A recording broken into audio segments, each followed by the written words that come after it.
Hi friends, welcome to my YouTube channel English for All in One. Today we are going to study a poem from 7th standard. The name of the poem is Parts of Speech. Before that, as usual, I would like to request you to subscribe my channel, press the bell icon and like the videos so you will get the notifications of new videos when I will prepare. So let us come to our point, the parts of speech standard 7th. First of all, sing the poem with me. Every name is called a noun, as field, fountain, street, and town. In place of noun, the pronoun stands, as he and she clap their hands. Adjective describes a thing, as magic and wand or bridal ring. The verb means action, something done. To read, write, to jump and run. How things are done, the adverbs tell. As quickly, slowly, badly, well. The preposition shows relation, as in the street or at the station. Conjunction join in many ways, sentences, words, phrase and phrase. The interjection cries out, hark, I need an exclamation mark. Through poetry we learn how each of these make up the parts of speech. Make up the parts of speech. Make up the parts of speech. Good. Now, see the meaning of the poem. This is a nice way to teach the grammar through the poetry. The basic grammar concepts are explained, are taught through this poem. व्याकरणामधील अत्यंत मूलभूत अशा प्रकारच्या संकल्पना ज्या आहेत, या मूलभूत संकल्पना या कवितेच्या माध्यमातून शिकविण्याचा कवीने प्रयत्न केलेला आहे. कवीचं नाव या ठिकाणी दिलेलं आहे. ऑथर इज अननोन असं म्हटलेलं आहे. म्हणजे कवीचं नाव आपणाला या ठिकाणी माहीत नाही. अनभिज्ञ असा हा कवी आहे. But very nice effort, excellent effort, अत्यंत उत्कृष्ट अशा प्रकारचा प्रयत्न जो कोणी कवी आहे त्याने केलेला आहे. पार्ट्स ऑफ स्पीच, की ज्यांना आपण मराठीमध्ये शब्दांच्या जाती असं म्हणत असतो. वर्ड्स आर क्लासिफाईड, शब्दांचं वर्गीकरण केलेलं आहे, विभागणी केलेली आहे इंटू 8 टाईप्स, 8 प्रकारांमध्ये. तेच या ठिकाणी त्यांनी कवीने कवितेच्या माध्यमातून एक्सप्लेन करण्याचा प्रयत्न केलेला आहे. Let us see. Every name is called a noun. So the definition of the noun is given here. या ठिकाणी नामाची व्याख्या दिलेली आहे. एव्हरी नेम, प्रत्येक नाव. Each and everything has been given a name, different name. प्रत्येक वस्तूला, व्यक्तीला, ठिकाणाला एक विशिष्ट वेगळं असं नाव दिलेलं आहे. And that is called a noun. That is called a noun. As an example, एक उदाहरण म्हणून, what examples of noun given here in the poem. कवितेत नामाची कोणती उदाहरणं दिलेली आहेत? फील्ड, फाउंटन, स्ट्रीट, टाउन, ही याची नावं आहेत. म्हणजे फील्ड शेत, फाउंटन धबधबा असेल, कारंजा असतील, स्ट्रीट रस्ता, town, these are names These are examples of noun. In place of noun, the pronoun stands as he and she can clap their hands. Simply, the definition of noun is that a word used in place of noun is called pronoun. नामाच्या जागी वापरल्या जाणाऱ्या शब्दाला pronoun म्हणजे सर्वनाम असे म्हणतात. In place of. Let us understand this through the example. एका उदाहरणाच्या माध्यमातून आपण हे प्रोनाउन्स समजून घेऊया. See, Ram is a boy. Ram is a boy. In this sentence, या वाक्यामध्ये Ram and boy these two nouns are used. या दोन वाक्यामध्ये राम आणि बॉय ही दोन नाउन्स वापरलेली आहेत. यामध्ये नाउनचे अनेक प्रकार आहेत. We will study it in the next standard. नामाचे जे विभिन्न प्रकार आहेत ते आपण पुढच्या इयत्तेमध्ये शिकणारच आहोत. या ठिकाणी राम हे प्रॉपर नाउन आहे, विशेष नाम आहे, आणि बॉय हे या ठिकाणचं कॉमन नाउन आहे. या नामांच्या जागी आपण जेव्हा वेगळा शब्द वापरतो तो कोणता वापरतो ते पहा. मूळ एक्झाम्पल आपलं काय आहे, Ram is a boy. See in the next sentence, पुढच्या वाक्यामध्ये आपण काय चेंजेस करतो ते पहा. He is clever boy. He is clever boy. Ram मुलगा आहे, तो हुशार मुलगा आहे. म्हणजे पुन्हा पुन्हा नामाची रिपिटेशन टाळण्यासाठी आपण सुद्धा प्रोनाउनचा वापर करत असतो. तो या वाक्यामध्ये राम या शब्दाच्या जागी आपण ही हा शब्द वापरला आणि तो शब्द आपला काय आहे, प्रोनाउन आहे. असे आपल्याकडे प्रोनाउन्सचे जे मुख्य प्रकार आहेत, मुख्य प्रकार कोणते ते पहा. Pronounce, singular pronoun and plural pronounce असे त्यांचं विभागणी केलेली आहे. त्याचप्रमाणे पर्सनचा विचार केला तर सुद्धा first person pronoun, second person pronoun, third person pronoun हे त्यांची विभागणी केलेली आहे. आता फर्स्ट पर्सन प्रोनाउन सिंग्युलर आहे, आय म्हणजे मी किंवा आपण त्याला स्वतःही म्हणू शकतो. तर त्याचंच प्लुरल फॉर्म आहे वी, आम्ही. सेकंड पर्सन सिंग्युलर प्रोनाउन आहे यू, एकवचनी आहे, त्याला म्हणतात, त्याचा मराठीमध्ये अर्थ आहे तू.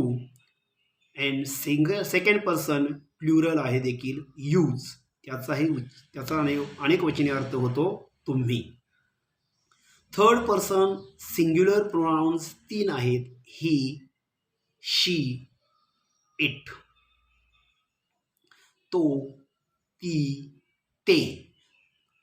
तो हा सर्व पुरुषवाचक नामांसाठी वापरला जात असतो. ती हा स्त्रीवाचक नामांसाठी, आणि ते ज्या वस्तू स्वरूपामध्ये किंवा निर्जीव गोष्टी आहेत त्यांच्यासाठी ते, इट हे सर्वनाम वापरलं जात असतं.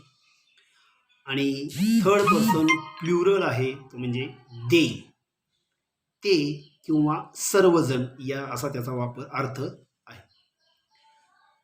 So the pronoun is a word that is used in place of the noun. I explained it through the medium of one of the example. एका उदाहरणाच्या माध्यमातून तुम्हाला ते सांगितलेलं आहे. Next, the adjective describes a thing as magic wand or bridal ring. The next word is, next parts of speech is adjective. Adjective means मराठीमध्ये त्याला विशेषण म्हणतो. And definition of that adjective is, an adjective is a word that describes a noun. नामाचं तो अधिक काय करत असतो, वर्णन करत असतो. तो नामाचं वर्णन करणारा जो शब्द आहे त्याला ॲडजेक्टिव्ह असं म्हणतात. नामाबद्दल अधिक किंवा विशेष माहिती सांगणाऱ्या शब्दाला विशेषण असं म्हटलं जात असतं. Here, example of adjectives are given in the poem are magic and bridal. And how to know the adjectives from the given line or sentence, this is very interesting or funny to find out. म्हणजे example त्याचं दिलेलं असतं ते कसं शोधायचं असतं तर generally word noun जो आहे तुमचा ह्या नामाच्या अगोदर येणारा जो शब्द असतो बेसिकली तो तुमचा ॲडजेक्टिव्ह असतो. Here in the example also see, या एक ठिकाणी एक्झाम्पलमध्ये सुद्धा पहा ॲज मॅजिक वॅन्ड. वॅन्ड म्हणजे जादूची कांडी, त्याच्या अगोदर आलेलं आहे मॅजिक वॅन्ड जादूची कांडी. ब्रायडल रिंग, रिंग म्हणजे अंगठी, ब्रायडल वधूची नववधूची ring. Okay. Or also I told one of the sentence at the beginning, Ram is a clever boy. Boy is your noun, clever is your adjective. So adjective is a word that describes, that tells us more information about the noun. The verb means action, something done. Action, verb. What is the meaning of verb? Verb shows the action. Verb आपल्याला काय दाखवत असतो? Action. आणि मराठीमध्ये वर्बला म्हणतात क्रियापद. क्रियापद आपल्याला कृती दर्शवित असतं. समथिंग इज डन, कोणती एखादी कृती केलेली आहे त्याला सांगण्याचं काम वर्ब करत असतं. And verb is very important part of the sentence. वाक्यातील वर्ब हा अत्यंत महत्त्वाचा भाग आहे. Without verb the sentence is incomplete in the meaning. Verb खेरीज शब्दाचा अर्थ कसा असतोय? अपूर्ण असतो, पूर्ण नसतो. Verb means action, something done.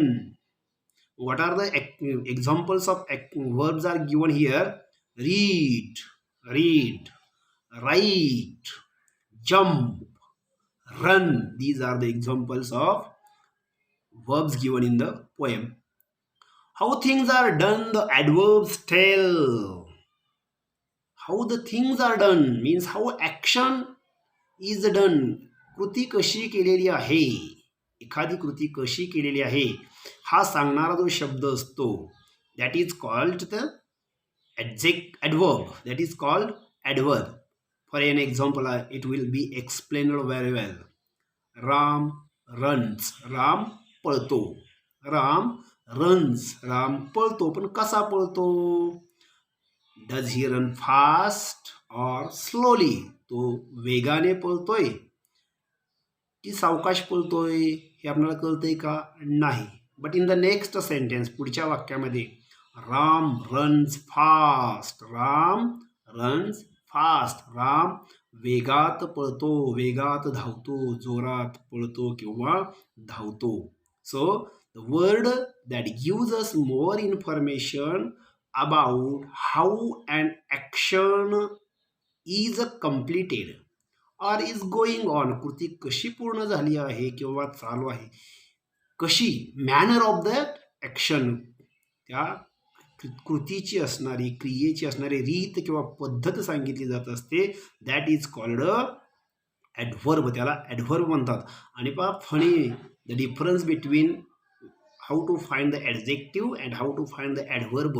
Adverb आणि ॲडजेक्टिव्ह शोधण्यामधली गंमत पहा कशी आहे. आपण आता पाहिलं की ॲडजेक्टिव्ह काय होतं? नामाच्या अगोदर येतं आहे. तर या ठिकाणी ॲडव्हर्ब जे आहे ते क्रियापदाच्या नंतर येतं. राम रन्स, राम पळतो. Ram runs fast. Ram runs fast म्हणजे रन या वर्ब नंतर ॲडव्हर्ब त्या ठिकाणी आलेलं आहे. Examples given here in the पोएममध्ये दिलेले एक्झाम्पल्स कोणते आहेत? Examples, 4 examples are given. Quickly, slowly, badly, well. The preposition shows relation as in street or at the station. Preposition, शब्द प्रयोगी अव्यय.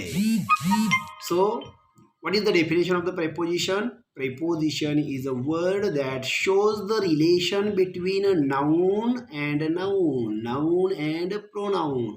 दोन नामांमधील किंवा नाउन आणि प्रोनाउन मधील संबंध दर्शविण्याचं काम हे कोण करत असतं? प्रेपोजिशन्स करत असतात. 2 examples are given here. In the street means in, और ॲट द स्टेशन इथं at. These are the two examples of in and at are the examples of preposition. You will understand the relation through an example. Let us see the example that a ball is on the table. In this sentence, ball and table are the nouns. हे दोन्ही nouns आहेत, परंतु त्यांचं relation place दर्शवण्यासाठी, ठिकाण दर्शवण्यासाठी केलेलं आहे. ठिकाणी the ball is on the table. So in this sentence on is your preposition. There are many prepositions: with, by, for, between, among, behind. There are many examples of prepositions. The preposition shows relation as in the street or at the station. Conjunctions join in many ways. Sentences, words or phrase and phrase. Conjunctions ubhayanvi way. Conjunction is a word that joins the two sentences, two words or two phrases together. दोन शब्द असतील, दोन वाक्य असतील किंवा दोन phrase असतील, यांना एकत्र जोडण्याचं काम करणारा जो शब्द असतो, that is called conjunction. Here examples of the conjunctions are only two given, or and, but there are also many conjunctions like as, because, but, as well as. These are some of the examples of conjunctions. Let us see through an example. Exampleच्या उदाहरणातून पाहू आपण. Ram and Shyam are friends. Ram and Shyam are friends. Here and is conjunction. And is conjunction. Again, we see one of the examples of the conjunction. But's आपण example पाहूया. He is poor but very honest. He is poor but very honest. या ठिकाणी दोन वेगळी स्वतंत्र वाक्य जोडण्यासाठी याचा वापर झालेला आहे. He is very poor हा पहिला part, but he is very honest दोन सेंटेन्सेस जॉईन करायचे आणि but या कंजंक्शनचा वापर केलेला आहे. Conjunction join in many ways. Sentences, words or phrase and phrase. The interjections cries out hark. I need an exclamation mark. The interjection केवल प्रयोगी way. Interjection are the words that show the different types of feelings, emotions, वेगवेगळ्या प्रकारच्या भावनांचा expression त्यामधून व्यक्त केलं जात असतं. भावना express केल्या जात असतात. Anger, sadness or happiness, these feelings are expressed through these interjections. Wow, alas, hurrah, bravo. These are the examples of exclamation interjections. हे इंटरजेक्शनची आहेत उदाहरणं आहेत. And interjections, always keep one thing in mind. एक गोष्ट नेहमी लक्षात ठेवायची, इंटरजेक्शन्सच्या नंतर we have to use a sign. आपल्याला एक चिन्ह वापरायचं असतं आणि ते चिन्ह कसं आहे, गिवन इन द बुक, पुस्तकात दाखवलेलं आहे. It is upside small letter I. Upside down small letter I. उलटा स्मॉल लेटर आपला जो आय हा आहे तो उलटा लिहिला की त्या ठिकाणी एक्सक्लेमेशन मार्क तयार होत असतं. I need an exclamation mark.